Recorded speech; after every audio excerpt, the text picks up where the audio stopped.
시위는 하시나 총리의 철권 통치에 대한 불만이 폭발한 것으로 군용 헬기를 타고서 인도로 도주했다고. 하시나 정권이 군대를 동원해서 시위 진압에 쓴 거 결정적으로 악수였다. 러시아의 GDP 3.6%. 예. 우리나라보다 높습니다. 의외인데 이런 반응이 좀 나오고 있어요. 지금 러시아 국가 예산의 30%가 전쟁 예산이라 엄청난 돈이 풀리고 있고요. 유럽이 특히 독일이 한때 그 호황을 누리고 잘 나갔던 이유가 러시아로부터 수입하는 액화 천연가스가 그렇죠. 네. 워낙에 원가가 낮기 때문에.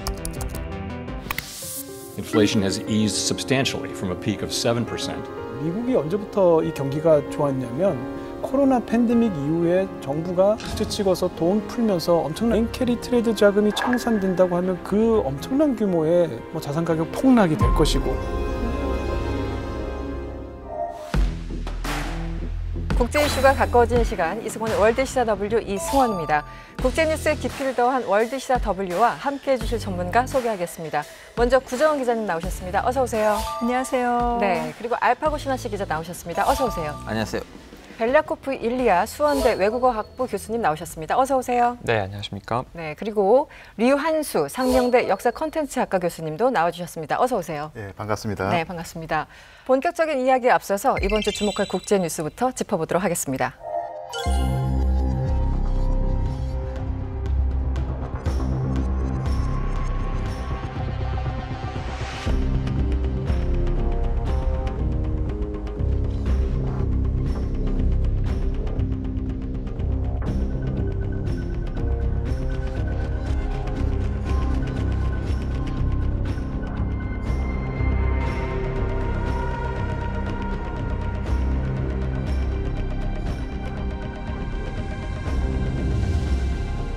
محکمی دریافت کنند میفهمند که اشتباه کردند و این بار همین اشتباه رو تکرار کردند. And it is important that all parties take steps over the coming days to refrain from escalation and calm tensions.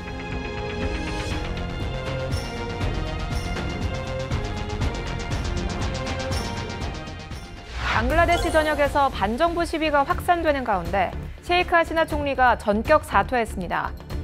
수도 다카의 주요 교차로, 대학생들이 경찰을 대신해 교통 안내를 하고 있습니다. 셰이크 하시나 총리가 사임을 발표하고 해외로 도피하면서 의회가 해산된 지 하루 만입니다. 혼란한 정국을 수습할 과도 정부의 수장도 결정됐습니다. 노벨 평화상 수상자이자 하시나 총리를 비판해온 무함마드 유누스입니다. 이런 가운데 하시나 총리가 돌연 사임한 건 군부가 시위대 유혈 진압을 거부하면서 항명했기 때문이라는 주장이 나오고 있습니다. 우치다 시니치 일본은행 부총재가 금융자본시장이 불안정한 상황에서 금리 인상을 하지는 않을 것이라고 말했습니다. 당분간은 현 수준에서 금융 완화를 계속해갈 필요가 있다며 이같이 밝혔는데요.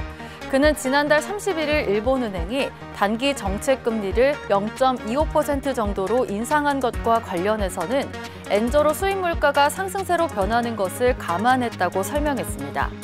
최근 주가 급변동과 관련해선 미국 경제는 연착륙할 가능성이 높고 일본 기업 수익력도 강화됐다며 최근의 증시 반응은 과도하다고 밝혔습니다. 미국 민주당 대선 후보인 카멀라 해리스 부통령이 자신의 러닝메이트로 팀월즈 미네소타 주지사를 선택했습니다. 해리스의 선택은 지지층을 결집하고 트럼프 진영을 공격적으로 몰아붙이려는 전략으로 풀이됩니다. I couldn't be prouder to be on this ticket and to help Vice President Harris become what we all know is very, very good for us to think about. Next President of the United States of America.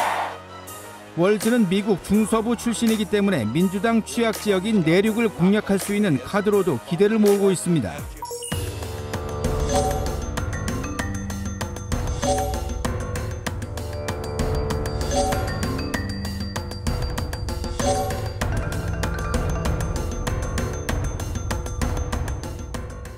네, 한 주도 조용히 지나가지 않는 미국 대선 뉴스입니다. 민주당 대선 후보인 해리스 부통령이 자신의 러닝메이트 부통령 후보로 팀 월즈 주지사를 지명했습니다.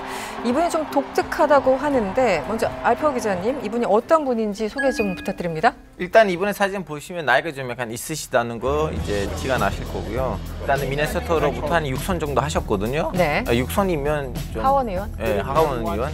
6선이면 좀 약간 정치 원로로 보셔도 되고요. 그리고 2019년부터는 미네소타 주지사로 이제 계신 분이고요. 네. 이분이 좀 약간 귀여워요. 공화당 측에서는 이제 애완동물들을 경향하는 발언들이 나오잖아요. 애완동물도 지금 있으신 분이고, 네. 그래서 이분이 it's weird 이렇게 해가지고 네. 지금 그거는 이제 민주당에서 모토가 됐어요. weird. These guys are creepy and yes, just weird as hell. That's what you see. That's what you see.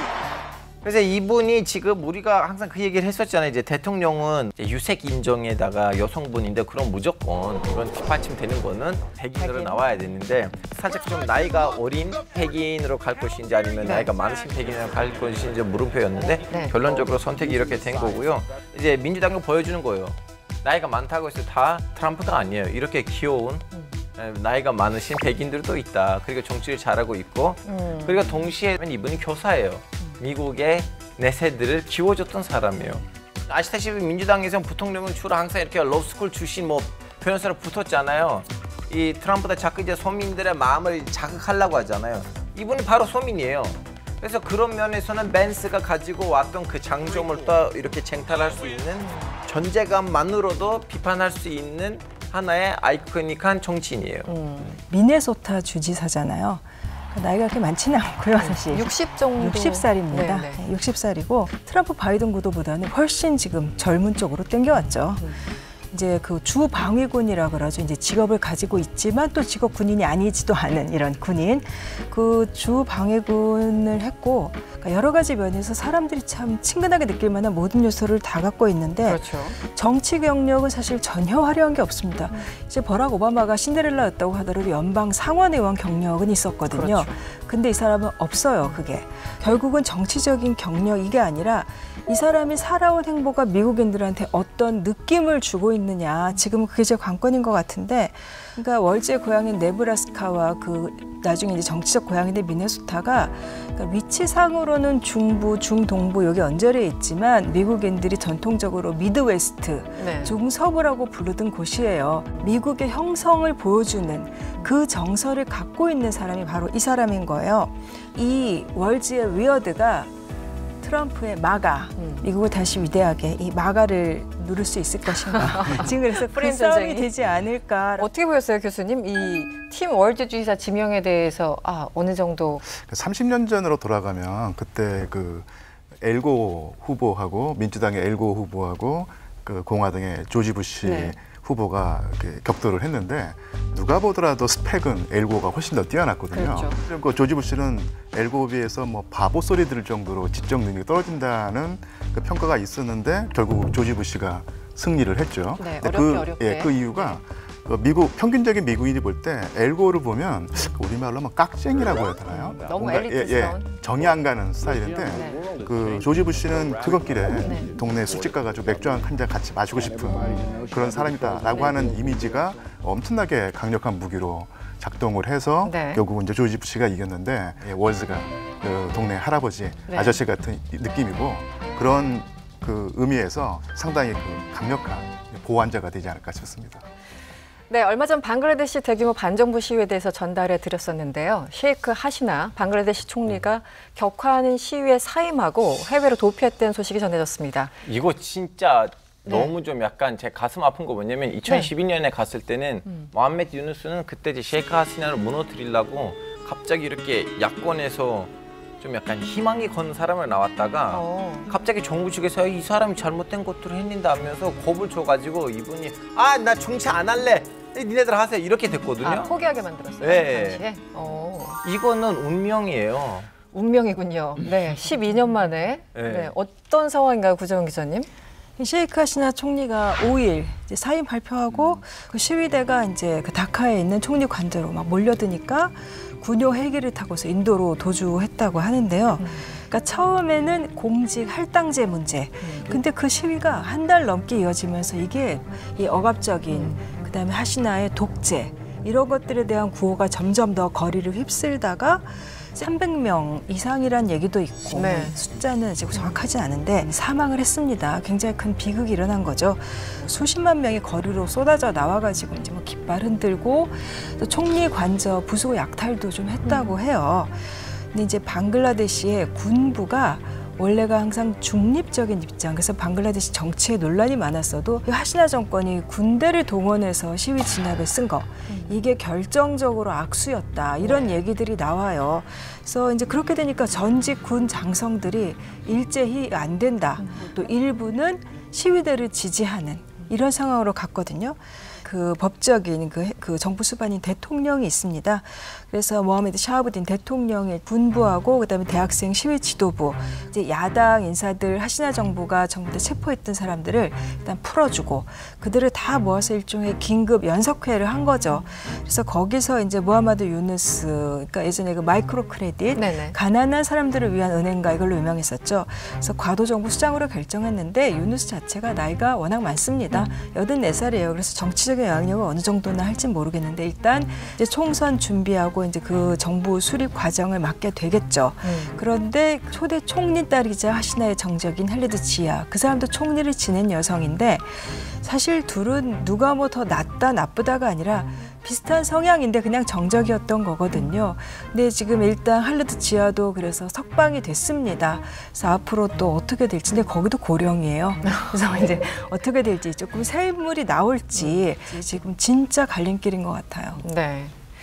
네, 한때 국민들의 어떤 지지를 받던 정치인의 몰락, 방글라데시에서 다시 한번 확인되는 것 같습니다. 앞으로도 관련 소식 전달해드리도록 하겠습니다.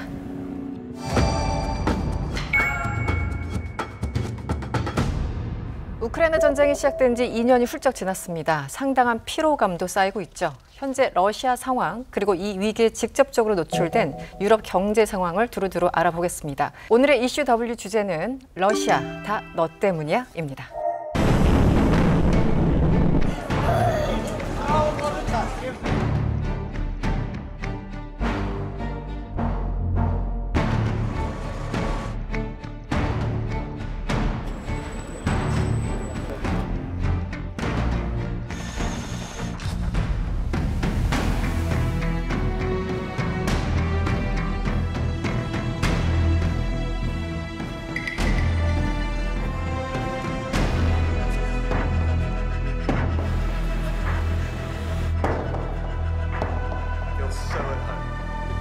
Change home.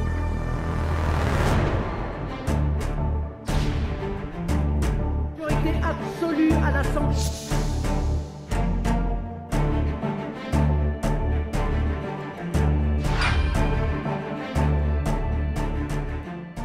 네, 러시아 우크라이나 전쟁이 발발한 게 지난 2022년 2월 말이었습니다. 그 이후 벌써 2년이 훌쩍 지났죠. 여러 가지 변화한 것들이 참 많다고 생각이 드는데 우크라이나 전쟁 이전과 이후 뭐가 많이 달라졌습니까? 저는 많은 것들이 변했죠. 인생 자체가 전과 후로 나뉜 것 같고요. 공적인 부분도 있고 사적인 부분도 있는데 러시아와 같이 진행했던 프로젝트가 많았어요. 뭐 문학 번역이라든가 뭐 등등등 학생과 관련된 프로젝트라든가 굉장히 많았는데 러시아 내부적으로 해외, 특히 한국은 비우호적인 국가의 분류를 받기 때문에 한국이랑 어떤 교류든 간에 굉장히 조심스러워하고 있어요, 대학교들이. 그래서 많은 이제 교류가 가라앉았고 또 사적인 부분에서도 정치적인 이견 때문에 사이가 나빠지거나 아니면 아예 단교까지는 버리는 그런 경우가 너무 많기 때문에 사실상은 인생 2.5 살고 있다고 얘기를 해도 과언이 아닐 정도로 사실 저희들은 이제 피상적으로만 느끼고 있었는데 직접 얘기를 들으니까 확 또 느낌이 다르네요. 러시아가 역사에 자부심이 있었거든요. 그 가장 큰 자부심이 어디서 나오냐면 20세기의 인류의 가장 큰 적이었던 파시즘을 무너뜨린 전쟁이 제2차 세계대전인데 파시즘을 무너뜨린 인류의 공헌을 했던 나라가 러시아다. 그래서 따라서 인류의 평화를 지킨 나라다라고 하는 자부심을 가지고 있었거든요. 그런데 이번 전쟁에서 그 러시아가 이기느냐 지느냐는 또 두고 볼 문제겠지만 가장 큰 러시아의 피해란 것은 이제 어디 가서 평화 세력이라고 말할 수 없다는 거. 가진 가장 큰 소프트 파워가 이 전쟁으로 무너졌기 때문에 자부심을 이제는 러시아 일반인들이 가질 수 없다. 굉장히 큰 걸 상실한 것 같네요. 러시아 우크라이나 전쟁 요즘 우리 언론도 사실은 이제 가자지구 쪽을 많이 다루다 보니까 예전만큼 많이 다루지는 않는 것 같습니다. 현재 전쟁 상황은 어떤가요, 교수님?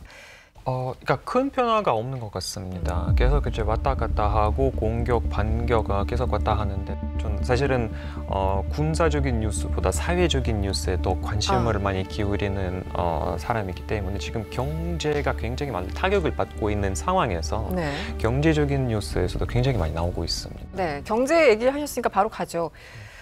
일단 교수님 그 수치를 보면 2022년, 2023년, 지금 24년 쭉 흘러왔는데 일단 작년 GDP 봤어요. 러시아의 GDP 3.6%. 우리나라보다 높습니다. 보통 경제 제재가 이렇게 가해지고 여러 가지 상황이 안 좋은데 수치를 보니까 의외인데? 이런 반응이 좀 나오고 있어요. 사실은 그 2022년에 그 전쟁이 일어났을 때 러시아의 침공을 비판하면서 미국을 위시한 서방 국가들이 아주 고강도의 경제 제재를 가하면서 그 당시에 그 많은 경제 전문가들이 러시아가 3개월, 4개월을 버티지 못하고 무너질 것이다라고 했었는데 사실은 예상을 뒤엎고 러시아가 사태의 그 끈질긴 기초 체력을 가지고 있다는 사실을 보여주었죠. 근데 기본적으로 러시아가 이 에너지와 식량을 자급자족하는 나라이기 때문에 버텨왔다고 볼 수 있고요. 또 하나가 가장 손쉽게 생각할 수 있는 것이 지금 러시아 국가 예산의 30%가 전쟁 예산이라고 하더라고요. 30%? 그래서 엄청난 돈이 풀리고 있고요.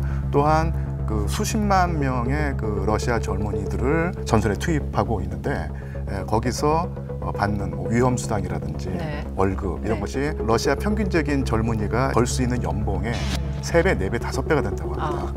그리고 또 이 군수 산업이 아주 쌩쌩 돌아가면서 이 공장에서 엄청난 노동력이 필요하기 때문에 지금 거의 완전 고용 상태가 되어 있다는 거예요.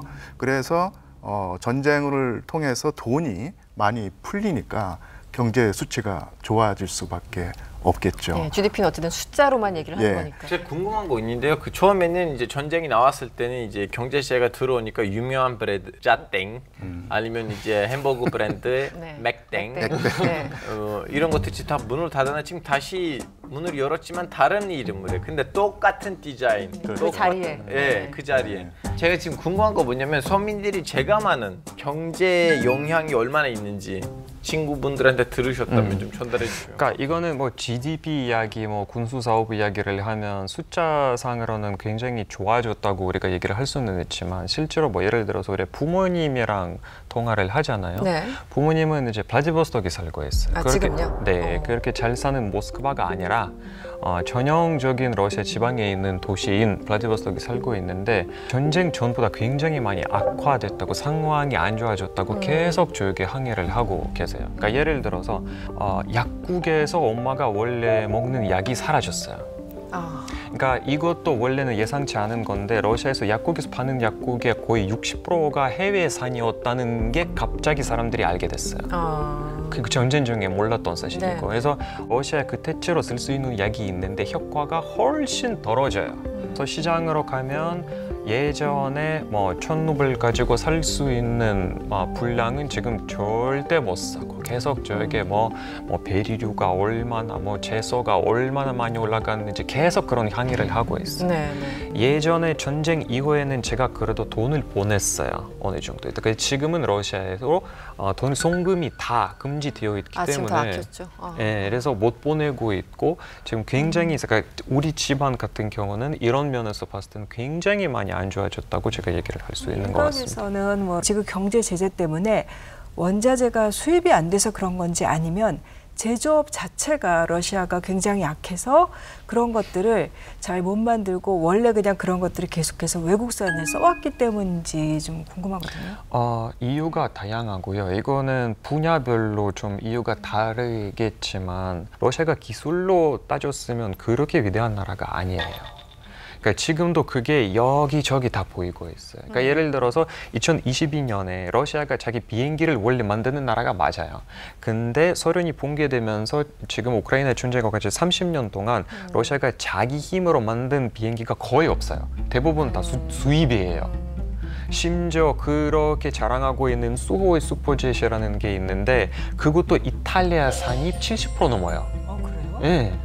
그래서 지금은 이게 수입이 다 멈췄기 때문에 푸틴이 되게 막 이렇게 시끄럽게 우리는 이제 2030년까지 러시아가 러시아산 비행기를 100대 만들겠다.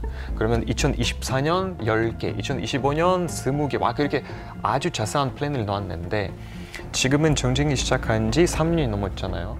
러시아산 비행기가 몇 대 만들어졌는지 알고 계세요? 저는 이 말씀하신 것 자체가 너무 충격적인 게 러시아가 한 대도 못 만들었어요. 아직은 러시아가 한 대도. 뉴스에서 보면 우리가 뭐 수입 대체라는 키워드가 됐는데 우리가 원래 이탈리아에서 사왔던 부품들, 뭐 독일에서 사왔던 부품들, 일본에서 사왔던 부품들은 우리가 대체했다. 근데 실제로 만들다 보니까 수호의 슈퍼젯이 이륙하다가 바로 떨어졌어요. 품질이 너무 안 좋아서. 근데 제 궁금한 거는요. 이럴 땐 중국이 좀 뭔가 안 해줘요? 특히 항공사 사업에 있어서. 중국은 되게 합리적으로 똑똑하게 하고 있는 게 완제품을 팔아요. 러시아로. 기술을 팔진 않고. 중국은 많이 팔아요. 실제로 채소도 과일도 자동차도 뭐 무슨 기계도 다 팔아요. 그것도 러시아가 이제 중국에게 오일과 가스를 많이 팔고 있고 중국은 그 대가로 이제 많이 하는데 싸게 원유를. 중국은 정말 똑똑하게 하는 게 기술을 안 팔고 있어요. 심지어 러시아가 지금 중국에 계속 노력하고 있어요. 전쟁이 터지고 나서 푸틴이 직접 시진핑 찾아가서 3번이나 부탁을 했었어요. 우리에게 중국 사업이 러시아에 와서 공장을 지어라. 네. 기술을 제공하라. 같이 하라 했는데 중국은 모조리 다 거절했어요. 네. 완제품을 하면 우리가 아주 기꺼이 반갑게 팔겠지만 기술은 절대 안 된다라고 얘기를 선을 그어버렸어요. 여태까지는 몰랐지만 이제 막상 제재가 강하다 보니까 느낀 게 러시아에서 우리가 티백 있잖아요. 우리가 차 마실 때 티백. 티백을 러시아에 만들 수가 없는 것을 알게 됐어요. 전부 다 100%의 수입이었다는 게 밝혀졌어요. 아니 핵무기를 만드는 나라가 티백을 못 만든다.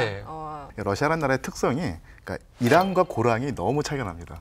높은 데는 너무너무 높고 낮은 데는 아주 더 낮고 해가지고 특정 분야에서는 세계 최고의 선두를 달리는데 특정 분야에서는 이렇게까지 허술한가 싶은 사실은 이 전쟁이 지속되면서 단기적, 중기적으로는 이게 경제가 잘 돌아간다고 보일 수가 있는데 당연히 장기적으로 볼 때 이게 엄청난 하중이 걸리기 때문에 삐걱거리게 마련이거든요.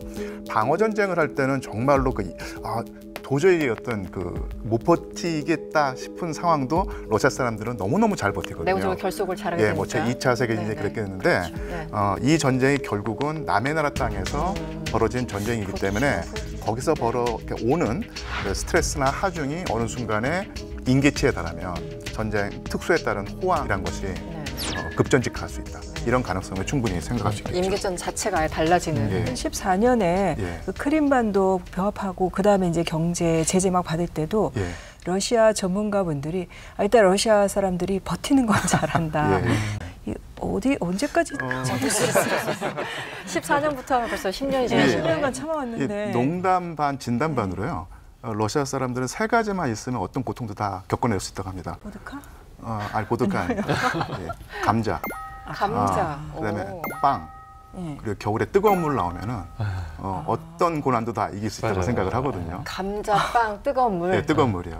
그나저나 구정원 기자님, 사실 이제 러시아 하면 떠오르는 건 천연 자원이고 석유, 뭐 천연가스 등등 여러 가지 떠오르는 키워드들이 있는데 그동안 경제 제재가 있기 때문에 천연가스나 석유 수출 못하도록 해놨잖아요. 서방 국가들이. 그래서 유럽이 굉장히 힘들어지고 지금은 어떤 상황인가요? 저는 못한다 그랬는데 아름아름 다 하는 거 보면 이게 못하는 거 맞나 싶기도 하다가 근데 지금 보면은 상당히 러시아가 다른 나라들로 일단 중국으로 수출하거나 하는 것들이 있는데 중국으로 수출하는 거는 그 덤핑 수출이라서 네. 가격을 대폭 깎아주고 한 3분의 1 그렇죠. 정도 깎아주고 하는 거라서 그러니까 중국이 많이 원망스러울 것 같긴 해요. 러시아 인도도 입장에서는. 그런 것 같던데. 예, 그리고 네. 인도랑은 또 어떤 문제가 있었냐면 인도랑 서로 이제 러시아와 중국이 삼각관계가 이게 참 묘한데 그러니까 러시아가 에너지를 인도에 팔죠. 인도는 돈을 줘야죠. 네. 근데 거기서 러시아로 달러를 보낼 수는 없는 거예요.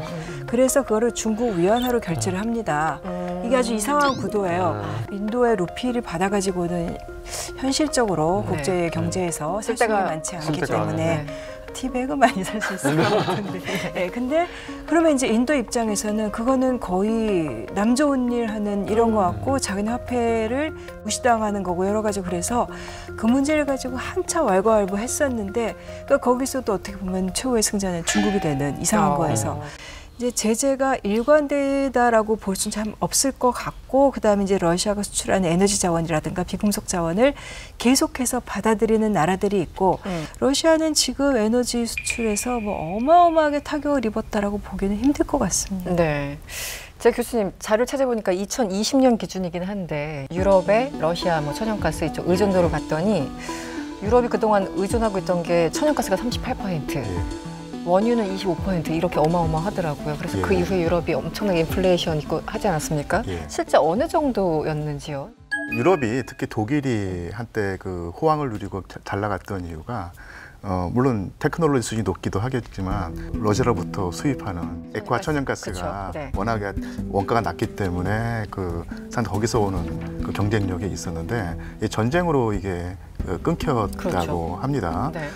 그런데 사실 전쟁으로 완전히 끊겼다고 생각하기 쉬운데 액화 천연가스 같은 경우는 유럽연합이 주도하는 제재 대상에서 빠져 있기 때문에 물밑으로 계속 거래가 되고 있고요. 네. 그래서 주로 거래가 되는 경로가 선박과 파이프라인인데 이 두 가지가 아직까지 살아있기 때문에 계속 흘러가고 있는데 그래도 예전에 비하면 훨씬 어려운 건 사실이고 그 부족분을 채우기 위해서 사실 미국으로부터 또 천연 액화가스를 사오는데 이게 훨씬 더 단가가 높기 때문에 상당히 유럽 경제에 부하가 가지고 있고 즐거워서 노래 부르는 나라는 역시 미국인 상황인 것이죠. 그 빈틈을 이제 미국이 메우고 있으니까 거기서 돈을 벌 수 있고. 맞습니다. 네. 알파 기자님, 2000년도에 보면 이제 미국보다 유럽 경제가 훨씬 더 앞서가고 있었는데 지금은 미국 대비 한 70%로 쪼그라들었다. 이런 뉴스를 본 것 같습니다. 이게 사실인가요? 어떻습니까? 이제 미국의 경제는요. 미국이 예를 들면 갑자기 분란됐다고 칩시다. 그럼 제일 강력한 나라는 아마 캘리포니아가 될 건데요. 캘리포니아 이제 경제 규모는 3.5조예요. 달러예요. 근데 지금 유럽연합에서 제일 경제가 빵빵한 나라는 이제 독일인데 그건 4조이거든요. 독일 제외하면 얼마 전에 탈퇴했던 영국까지는 캘리포니아는 툭툭툭 다 1등이에요. 그리고 또 1인당 GDP로도 보시면 웬만한 그 미국 주에 있는 1인당 GDP는 유럽보다 다 세요. 유럽의 그 평균 1인당 GDP보다. 그동안 사실은 독일 같은 경우 뭐 메르켈 총리 있을 때가 대표적이었죠. 어쨌든 유럽 전체 형님 역할도 하고 경제도 뭐 빠방하고 이런 이미지가 있었는데 최근에 보면 독일 경제가 상당히 안 좋다는 뉴스가 나옵니다. 어떻습니까? 그러니까 독일의 경제가 작년에 유로존 국가들 중에서 제일 좀 약세였다고 하더라고요. 근데 뭐 올해도 뭐 성장률 1% 못 미칠 거라고들 예상을 하는데 원래 이렇게 발전한 나라들이 성장률이 고속 성장하긴 힘들지만 그래도 다른 산업 국가들하고 비교해서도 독일이 지금 굉장히 좀 평균 이하다.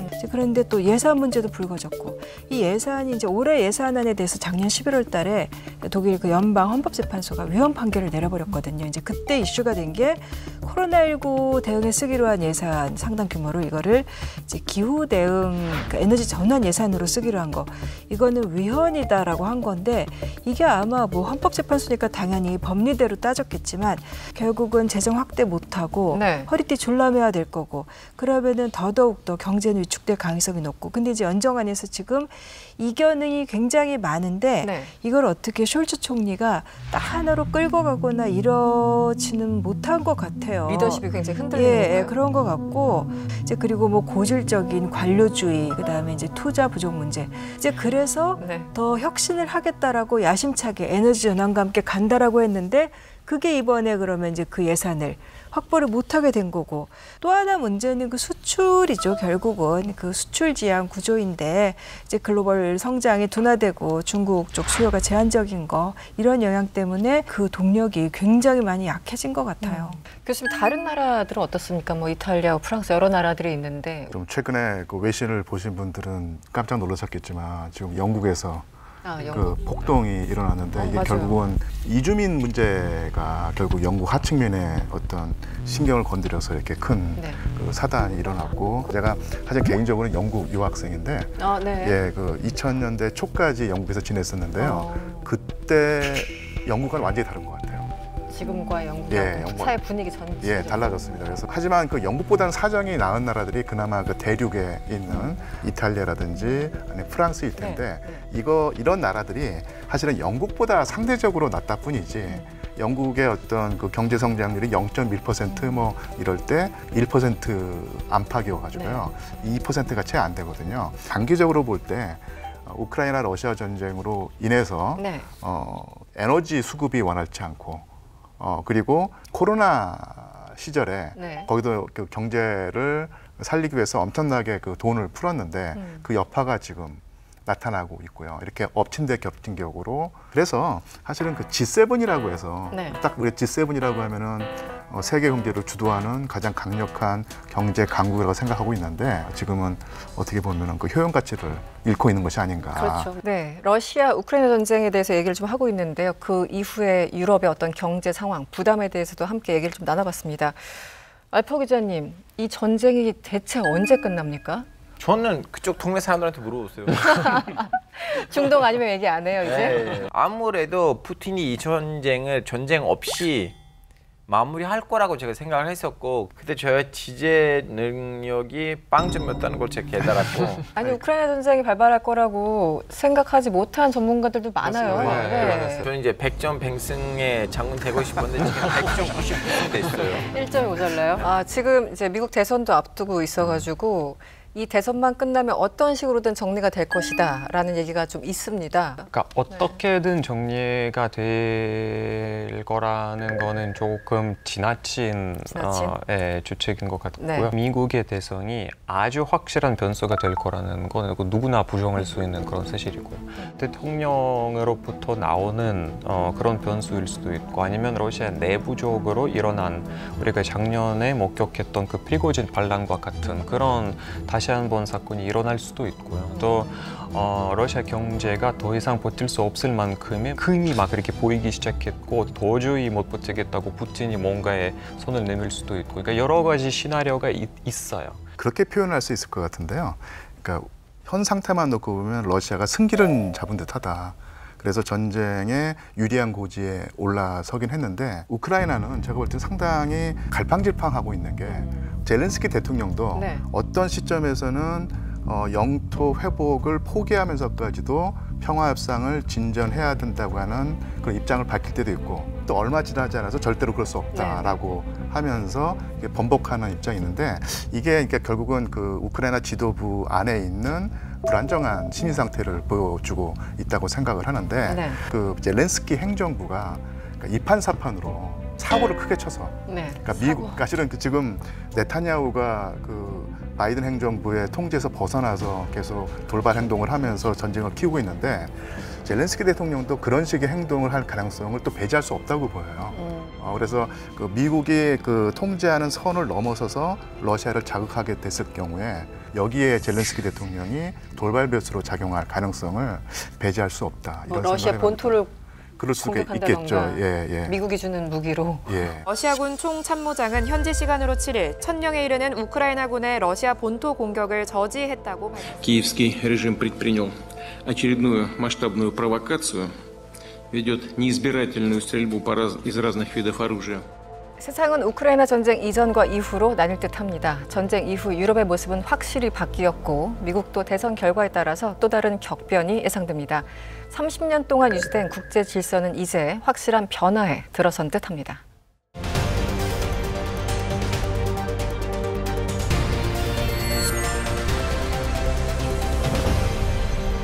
이번 이번에는 원래 3분 세계 일주 시간인데요. 요즘 중동의 상황이 극단으로 치닫고 있어서 오늘은 세계 일주를 잠시 멈추고 특별한 코너를 준비해봤습니다.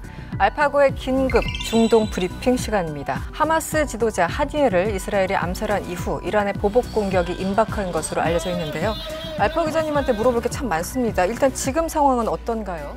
자기네 대통령 짐식에 왔던 손님이 암살당하는 건데 물론 암살 어떻게 당했는지가 아직도 100% 밝혀지지 않는 상황인데 이거 좀 약간 체면을 떨어뜨리는 일이고 앞으로 무장파들의 지도자들이 뭘 믿고 이란에 가겠어요. 이런 분위기를 만들었기 때문에 이란이 그 떨어진 체면을 다시 한번 끌어당기려고 어떤 작전을 할 건데 아직도 물음표입니다. 서방 언론에서는 초기에 그 안에 폭발물이 설치돼 있었고 원격으로 폭파시켜서 암살했다라는 건데 그런 식으로 나와 있는 모르겠어요. 그 이후에 이란에서는 다르게 설명하고 있죠. 아직도 이란 아무 말도 안 해요. 이란이 이 주제가 이미 예민한 주제고 지금 두 가지 문제인데요. 하나는 이란 보기에는 지금 내부에다가 사람을 설치하고 휴미들을 통해서 했다면 이란의 지금 안보가 개판이었다는 거고 그렇죠. 네. 근데 외부에서 미사일을 샀다면 그러면 영토 침입이에요 이거. 지난번에 대사관 사건 때처럼 이거는 답변을 해야 되는데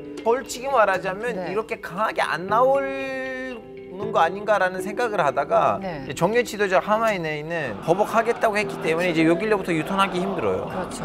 그래서 어쨌든 그 전에 이슬람 국가 긴급 회의를 요청했다고 하는데 이 이슬람 국가 이 모임이 어떤 데고 어떤 얘기를 하는 거가 되나요? 이슬람 혁명 기구라는 기구 있는데 사실 이 기구는 사우디가 만든 기구고 여기서 사우디의 목소리가 나오거든요. 근데 여기서 원래 이란이 뭔가 요청하고 긴급 회의를 하는 거는 그렇게 드물한 일이에요. 여기는 흔한 일이 아니다. 이거는 사실은 사우디의 라이벌 이제 이란이 이렇게 하는 거는 좀 드물한 일이고 웬만하면 여기 있는 회원국들은 다 사우디랑 비슷비슷한 생각들을 갖고 있을 거고 이슬람 회의 기구라는 거는 굉장히 나라가 많습니다. 왜냐하면 세계 무슬림들 대부분은 아랍인이 아니기 때문에 이게 56개국 대부분은 아시아계죠. 인도, 파키스탄, 방글라데시 이쪽이 다 무슬림들이죠. 그래서 우리가 이렇게 억울해라는 거를 어필하기 위한 거지 그거는 전혀 성격이 다른 것 같고요. 그래서 이란이 그러니까 이거는 유엔 총회에서 얘기하자라고 하는 것과 똑같은 수준의 이제 그런 거고 여기서 이제 핵심 뭐냐면 어느 정도 분위기가 살벌한 거 뭐냐면 요르단이 원래 잘 안 가거든요. 그 이란에. 왜냐면 요르단이 친미 국가고 미국으로부터 먼저 받은 나라예요. 그리고 이스라엘이란도 수교했던 나라인데 20년 만인가 외교부 장관이 갔어요. 원래 전화를 하고 좀 얘기하려고 했는데 말이 안 통하니까 외교부 장관이 갔거든요. 지금 이스라엘하고 이란 사이에 뭐가 일어날 건가가 뻔한데 주변 국가들이 좀 약간 살짝 긴장하고 있다는 걸로 보여요. 알파 기자님, 그나저나 미국은 뭐 당연히 말리는 상황인 거고 러시아와 중국은 어떤 입장인가요? 더군다나 러시아, 중국은 그나마 좀 약간 후르무즈 해협이라든가 허용에 문제가 있긴 해. 러시아는 완전 위에 있고 예전에는 나타냐하고 푸틴의 사이가 좋았어요. 왜냐하면 나타냐 입장에서는 나는 푸틴을 친해지면서 푸틴하고 이란의 관계를 산살하게 만들면 나는 이득이고 근데 이제 이거 깨졌어요. 지금 없어요 그런 분위기. 왜냐하면 전쟁이 터졌어요. 우크라이나 러시아 전쟁. 그리고 더군다나 우크라이나의 지도자는 유태인이에요. 이스라엘 안에 있는 언론을 보면 아니면 국민들의 말을 보면 사람들이 너무나 좀 약간 자연스럽게 젤렌스키 편이에요. 지금 이 상황에서는 옛날만큼 친하진 않아요. 중동의 긴장감이 고조되고 있습니다. 또다시 보복의 악순환이 반복되고 있는 것 같은데요. 아무쪼록 전쟁보다는 평화의 소식이 들려오기를 기원해 봅니다. 네, 오늘 함께해 주신 류한수 교수님 그리고 일리아 교수님과는 여기서 인사드리겠습니다. 오늘 고맙습니다.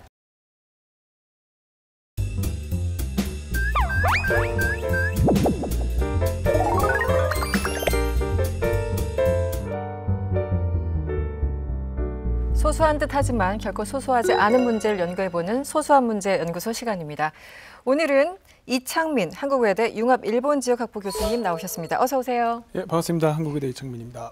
주제로 들어가 보기 전에 오늘 어떤 얘기를 해주실 건지. 지금 이제 세계 경제가 요동치고 있잖아요. 근데 일본도 마찬가지입니다. 그래서 일본의 슈퍼엔저가 끝나고 이제 엔고 시대로 접어드는 건지 아니면 일본의 그 잃어버린 30년이라고 하는 게 정말 끝난 건지 이런 것들 궁금해하시는 분들이 많으니까 네. 그래서 오늘은 일본 경제 이야기를 좀 해볼까 합니다. 네, 그래서 오늘의 주제를 한 줄로 요약해 주시면? 예, 오늘의 주제는 잃어버린 40년 기로에선 일본입니다. 알겠습니다.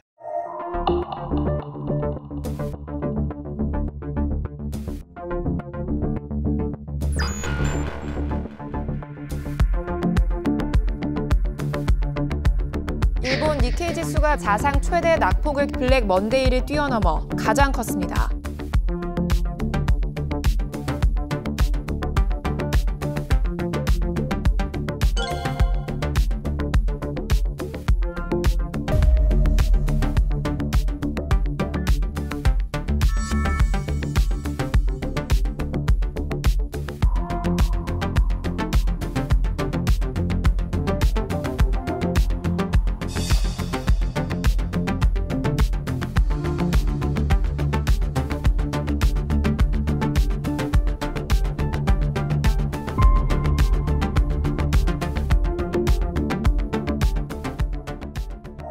일단 지난 5일에 있었던 월요일 블랙 먼데이 이야기를 먼저 해볼까 합니다. 그날 뉴스 헤드라인 보기가 굉장히 어렵고 힘든 날이기도 했었는데요. 코스피 지수만 해도 8% 넘게 급락한 날이기도 했었죠.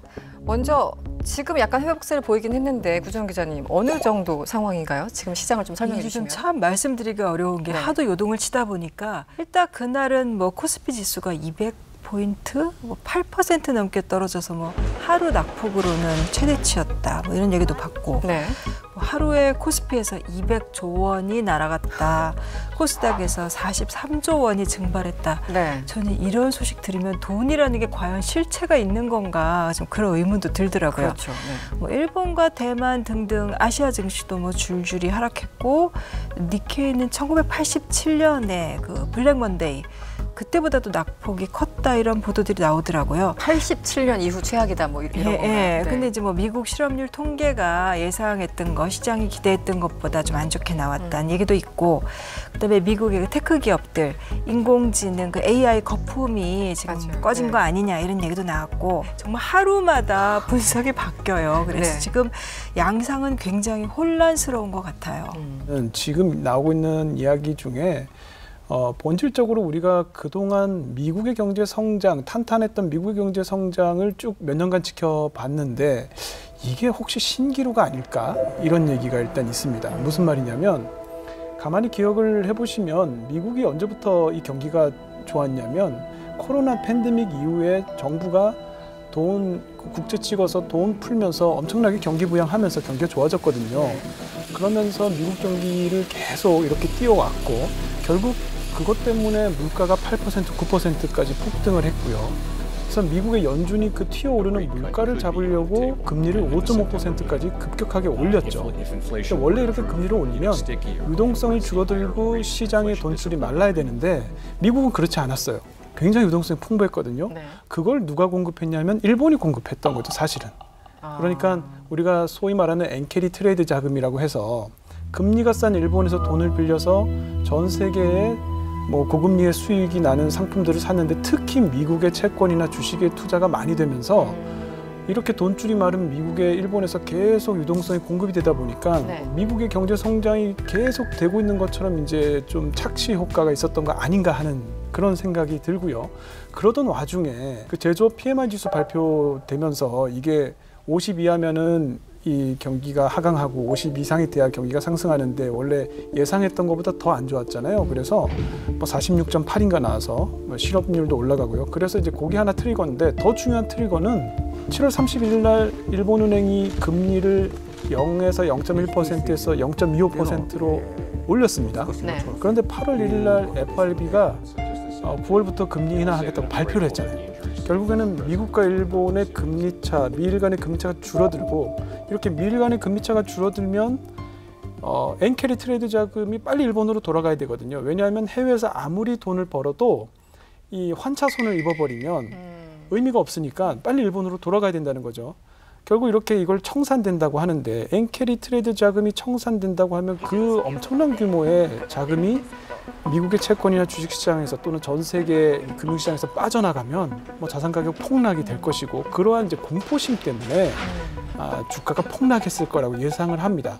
다만 그렇다 하더라도 실제적인 경제 위기가 오지 않았는데 이 정도까지 빠질 일인가 하는 의구심은 있거든요. 네.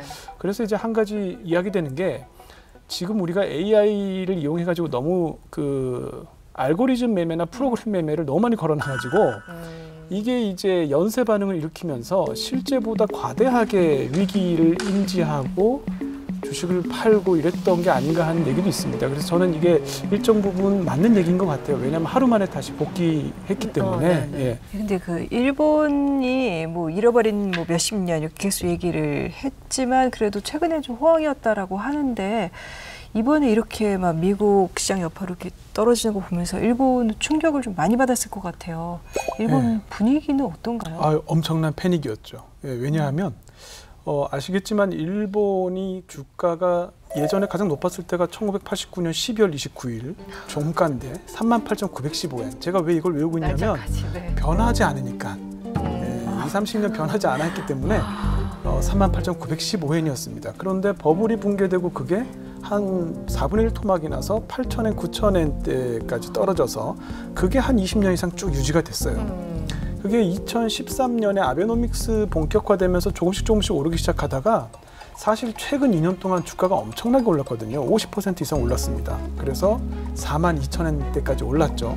그 얘기는 뭐냐면 80년대 태어난 사람, 90년대 태어난 사람은 주가가 이렇게 변할 수 있다는 걸 처음 경험한 사람들이에요. 태어나서 주가가 이렇게 오르는 거 처음 봤어. 이런 사람들이 엄청나게 많은 거예요.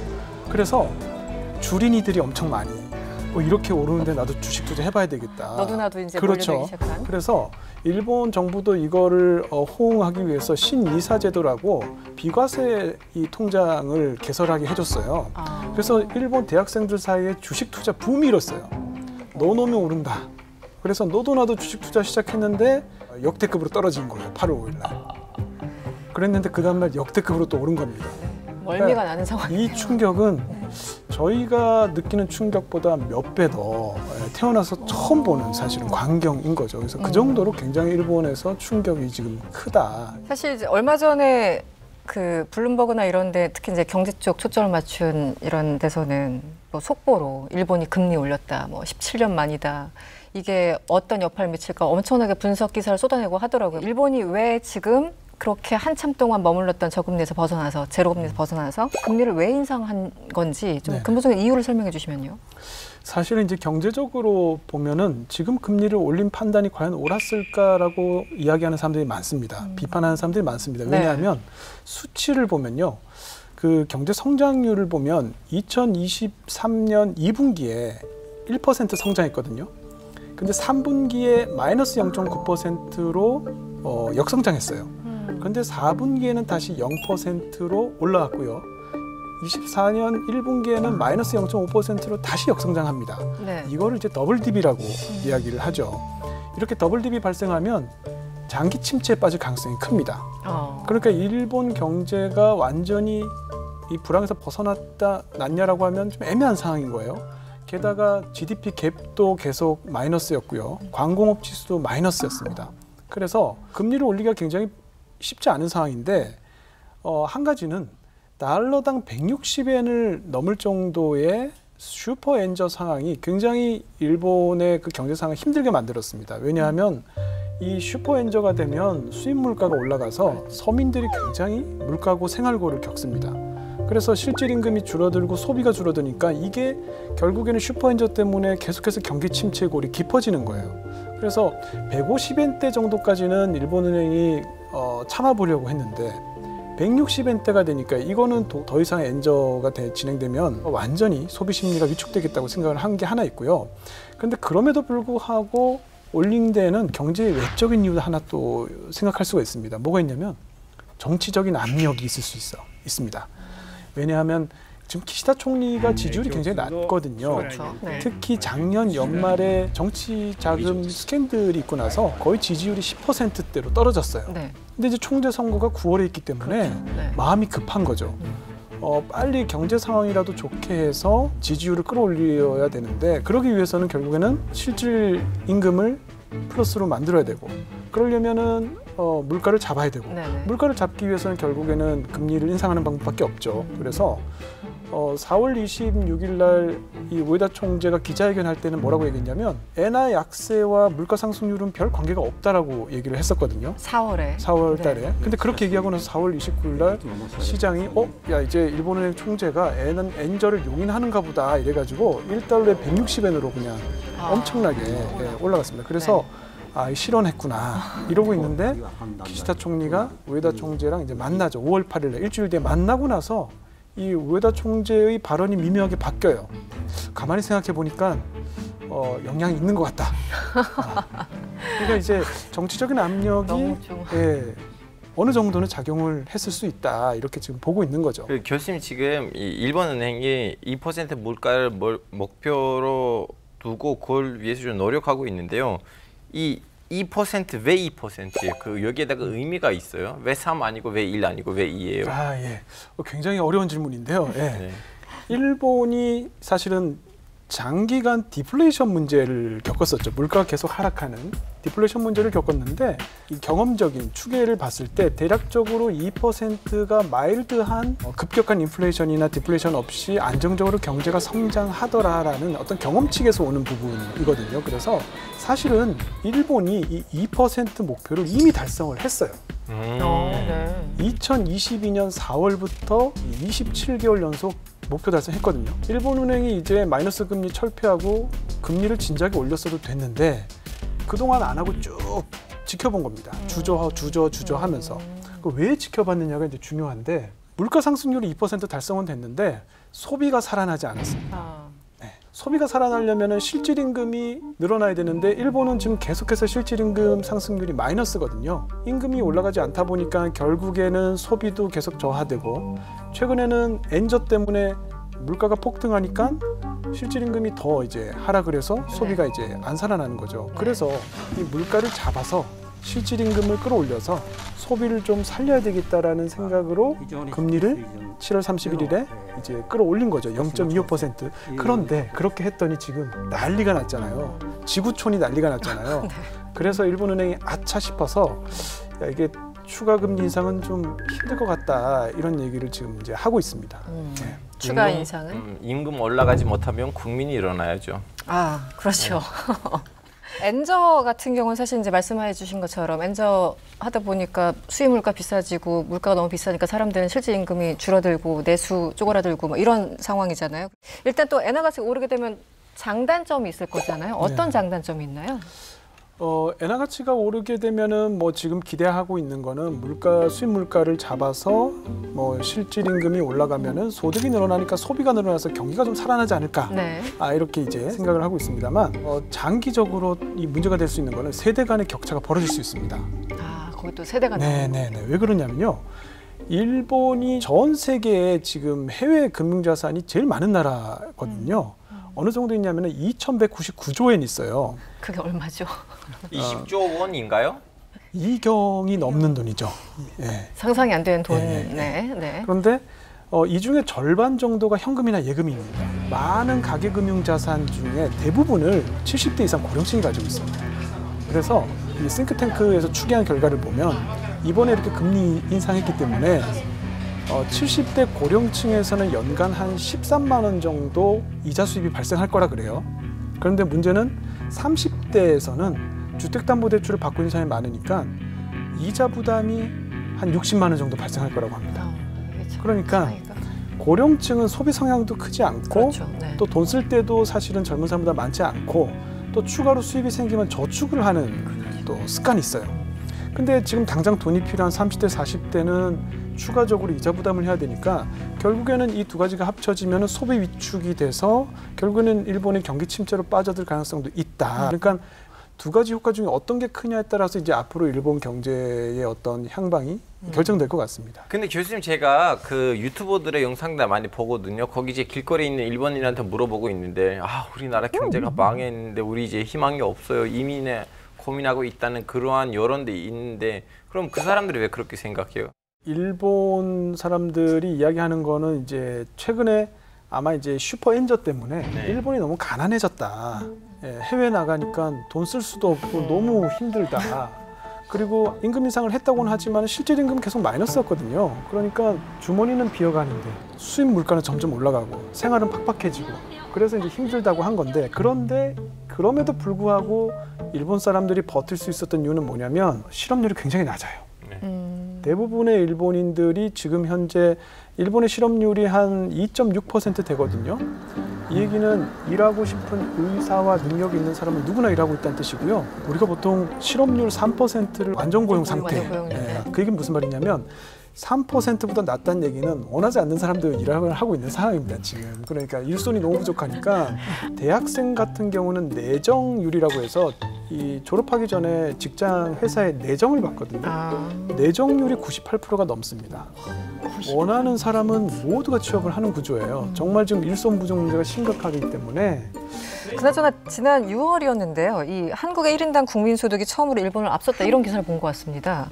이게 뭐 숫자만의 어떤 건지 아니면 어떤 뭐 의미가 있는 건지도 좀 설명이 필요한데요. 아마 다들 기억하실 텐데요. 작년에 그런 뉴스가 많았는데요. 일단 한일 간의 임금이 역전됐습니다.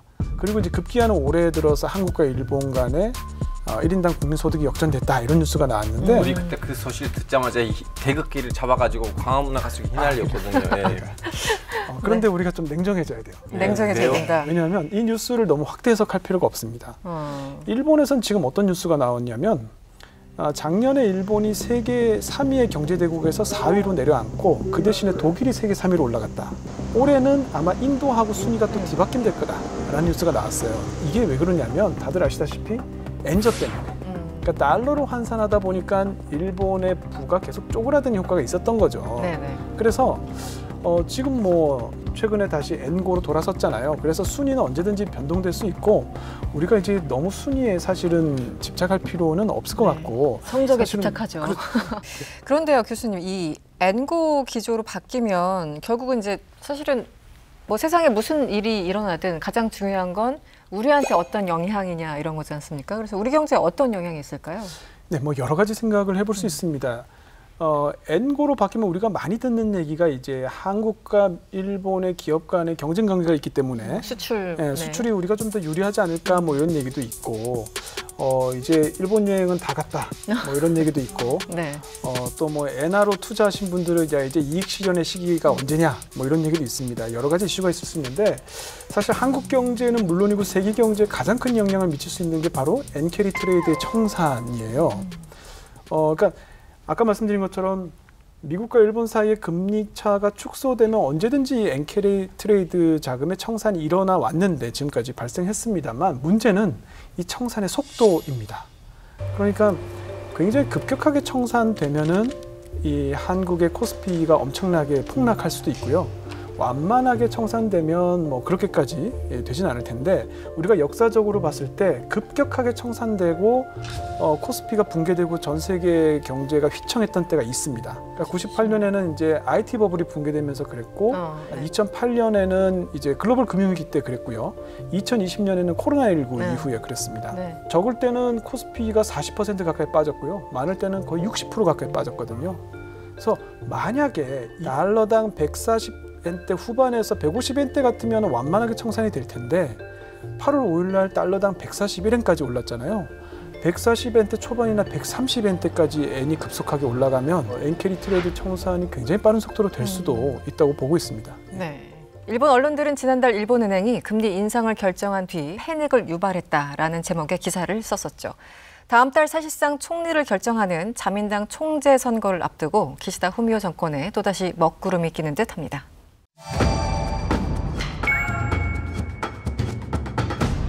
마지막으로 한 컷의 사진으로 세계를 읽어보는 2주의 한 컷 시간입니다. 제가 이번 주 가져온 사진은 바로 이겁니다.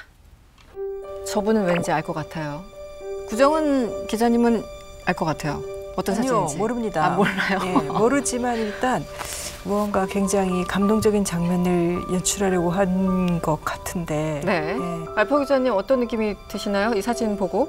오래간만에 친구를 보는 느낌. 친척 아닐까요? 친척. 친구가 아니라 친척이다. 저 정도 포옹이라면. 저 정도 포옹이라면. 제가 궁금한 거 뭐냐면 바이든은 누구인지를 알고 포옹했대요? 알겠죠. 설마. 아니 일국의 대통령이 지금 바이든 대통령이 꼭 안고 있는 이분은 폴 웰렌이라는 분인데요. 한참 동안 러시아에 의해서 감옥에 계셨죠. 현지 시간 1일이었습니다. 바이든 대통령과 해리스 부통령이 메릴랜드주에 있는 앤드루스 공군 기지에 직접 영접 나가서 이 석방된 사람들과 포옹하는 그런 장면 중 하나입니다. 러시아와 미국 정보 당국 간에 상당한 협의가 있었고 러시아는 총 16명을 석방하기로 했고요. 그리고 미국과 노르웨이 등 서방 국가들은 8명의 러시아 국적 사람들을 석방하기로 합의해서 지난 1일 이런 또 역사적인 장면이 연출됐습니다. 저는 저런 걸 보면은 전쟁 포로들의 교환이다 네. 그러면은 굉장히 감동적일 것 같아요. 그래서 예전에 그 이미 고인이 됐지만 존 맥케인 공화당에 그분이 이제 대선 후보로 나왔을 때 비록 오바마한테 떨어졌지만 뭐 전쟁 포로 베트남전 포로였을 때 맨 마지막까지 남아 있었대요. 너무 유명했대요. 그러니까 그런 진짜 맥케인이라는 그 장교의 그 용감한 행동. 그래서 그런 거를 보면은 진짜 감동받을 것 같다. 지금 바이든 정부는 이거는 포로 교환이 아니라 수감자 맛 교환이죠. 간첩 교환이요? 네, 네. 그래서 저런 것들이 미국인들이 보기에는 굉장히 감동적인 정치적인 퍼포먼스로 보이나? 약간 좀 저는 좀 궁금해요. 그리고 또 러시아 측에서도 푸틴이 공항에 나왔거든요. 이렇게 똑같이. 나왔는데 이제 가족 하나 왔어요. 예, 가족의 이제 엄마 아빠는 수감돼 있었어요. 슬로베니아에서. 그래서 그 사람들 보자마자 자기 자식들이 러시아 사람이었다를 모르고 있었고 그리고 비행기 타고 러시아 갔는데 어디 가는지도 모르고 있었대요. 러시아 도착하니까 이 아저씨 제가 텔레비에서 봤었는데 하고 푸틴을 처음 봤다는 거예요. 부정 기자가 말씀하신 것처럼 이번에 이런 포로 교환 혹은 수감자 교환이 사실은 푸틴한테 더 힘을 실어주는 거 아니냐, 그러니까 위기 때마다 이렇게 인질로 삼는 것은 아니냐라는 어떤 기자의 질문에 대해서 그 미국 백악관의 제이크 셜리반 그 안보 보좌관이 어쨌든 우리 국민들이 모국에 돌아오는 게 가장 큰 이익이라고 판단해서 이런 협상을 했다. We have made clear through every conceivable channel, and the president has made clear publicly on repeated occasions over the last 2 years about the costs and consequences of aggression, standing against United States interests, and of taking actions that we believe are unlawful and unjust. We're going to continue to do that as we go forward.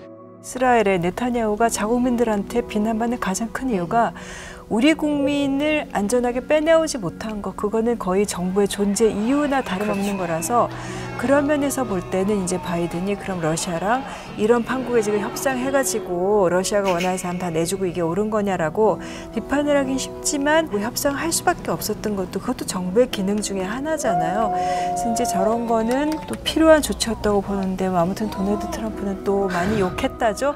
나였으면은 뭐 돈을 안 줬을 것이다라고 얘기하고 백악관에서는 돈을 준 적 없다라고 지금 또 항변하고 있는 그런 상황이죠. 바이든 행정부는 이번 수감자 교환을 두고 상당한 치적으로 스스로 자평하고 있습니다. 이번 대선에 영향을 줄 것을 기대하는 눈치인데요. 정말 영향이 있을지 조금은 두고 봐야 될 것 같습니다.